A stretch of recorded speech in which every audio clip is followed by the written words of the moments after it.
Good morning, children. Welcome back to our science class. Now I'm going to teach you lesson 12, atomic structure.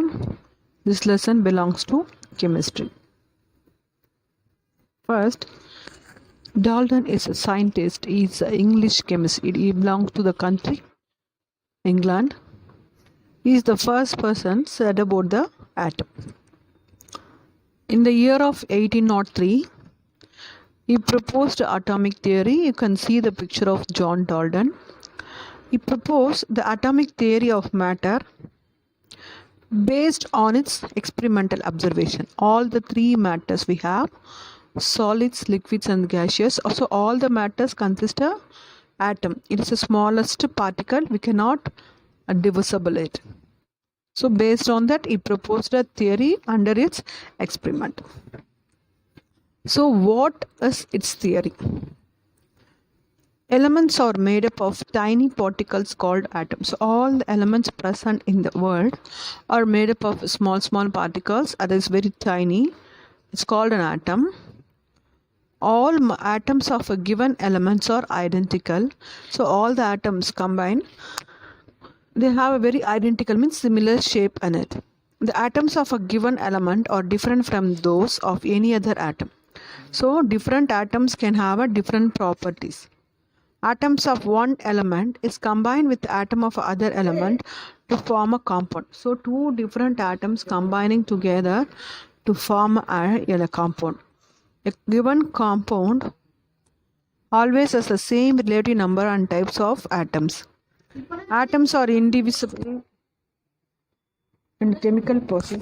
That is, atoms are not created or destroyed in chemical reactions. A chemical reaction simply changes the way the atoms are grouped together. So based on the atom, the reaction taking part with the help of an atom. Advantage of Dalton's atomic theory. This theory explains the law of chemical combination and law of conservation of mass. That is, whatever the atom taking part in the chemical reaction, there is no change in the mass when given it's a product. For example, hydrogen and oxygen combining together to form a water. When these gases were combining, how much weight it was in the reaction time, the same weight only we can get after it was converted into water also. This law we can call it as a law of conservation of mass. This theory helps to recognize the molecular difference of elements and compounds, because when the atoms are combining, either it forms a compound or a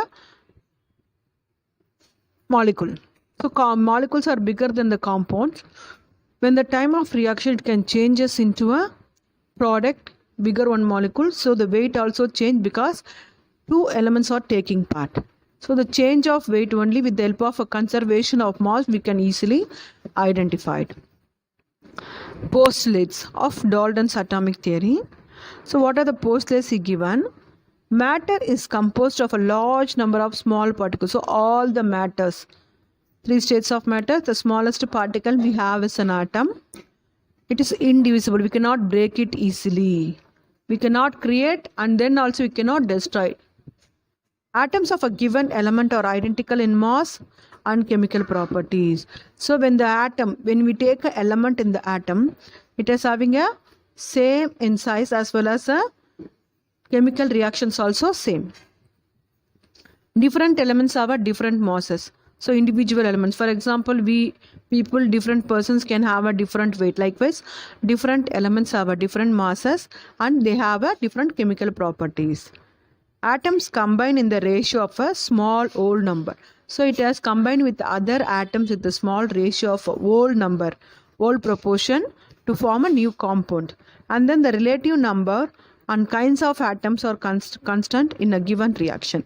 So what is the type of atom? So what type of a compound we are going to get with the help of the chemical reaction we can know easily. These are the postulates of Dalton's atomic theory. So with the help of his reaction he found out how these atoms form a compound and molecules, what is happening in the chemical reactions. In an atom we have three fundamental particles. protons, neutrons and electrons. In the center of an atom, we have a proton and neutron. P representing proton, N represents neutron.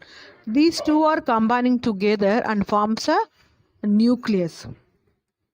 Proton carries a positive charge plus, and electrons are outside of the nucleus. It is revolving around the nucleus. It carries a negative charge. So we have three fundamental particles: proton, neutron and electron. Now we are going to see the cathode ray tube. Here what they are doing, they are going to find out a positive particle, how the positive radicals are forming in the cathode tube. So with the help of this tube, they are saying the electricity when passes through the air removes the electron from the gaseous atom and produce cation. So when we pass the electricity with the air, what is happening? It is removing the negatively charged particle. Only it can produce a positively charged cations. This is called electric discharge. In the last session also I told you how the electricity makes a thunder. Discovery of electrons. So in this experiment, so finally the red color cathode rays are moving and then they forms a green color negative particles. So the high voltage in the gas tube, they are making a cathode rays passing through on it. It is deflecting and then forms a negative particles, that is called electrons. Anode rays travels in a straight line and then it makes a shadow on the screen. They are reflected by a magnitude and then the electrode. Anode rays conveys a negative charges.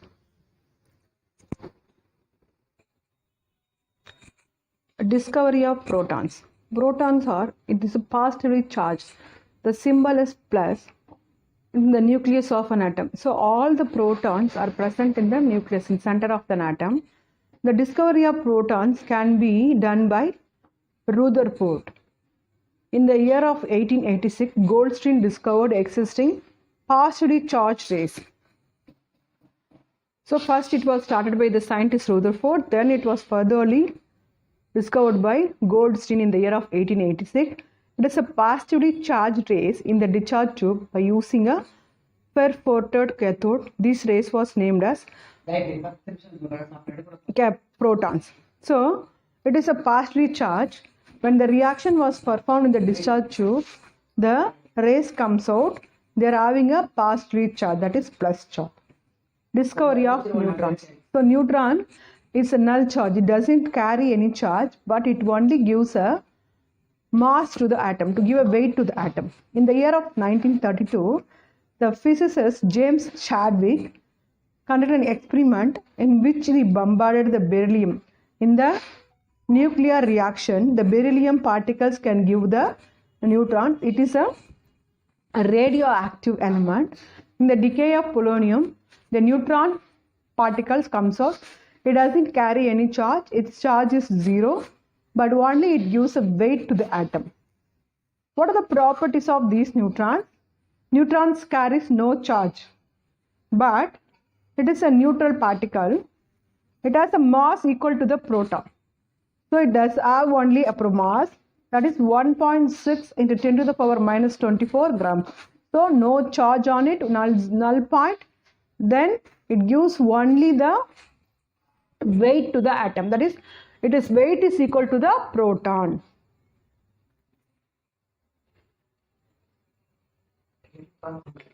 Now we are going to see the fundamental particles in the atom. We have three particles: proton, neutron and electron.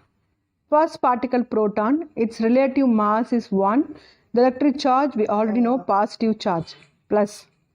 It is present in the nucleus, the center of the atom only it is present. Next we have a neutron, its mass also 1. And then the electric charge, it doesn't carry any electric charge. We can call it as a 0 or a neutral charge or null charge.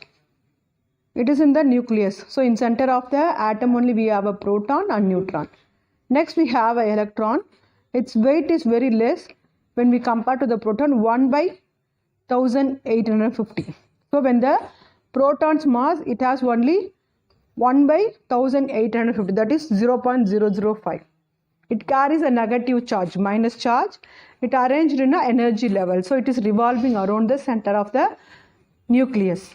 So because the center of the nucleus we have a positive charge, so it is pulling towards the positive charge, then revolving around the nucleus. How the solar system, all the planets revolving around the sun, likewise these electrons also revolving around the nucleus.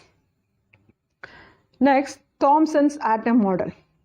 How the atom was. So the first scientist, Thomson, he given an atom model based on the watermelon. So we can call it as a plum pudding model. So how the seeds are arranged in a watermelon, likewise the electrons and protons are arranged in the atom. So he given a plum pudding model. What are the limitations of its model? So its model could successfully explain the electrical and electrically charged particle of an atom. It doesn't explain about the positive charge sphere and shielded the negative charge. So he doesn't explain about how the positive charge and negative charge are equally balancing in the atom. It doesn't explain. And then the theory explained only about the protons and electrons. So he doesn't explain about the electron, only is explained about protons. So the presence of neutral particle. So we have a third particle in the atom, also neutron. So neutron also not explained by this plum pudding model. So this plum pudding model was a failed model of explaining about an atom. Next we have a assignment for this class.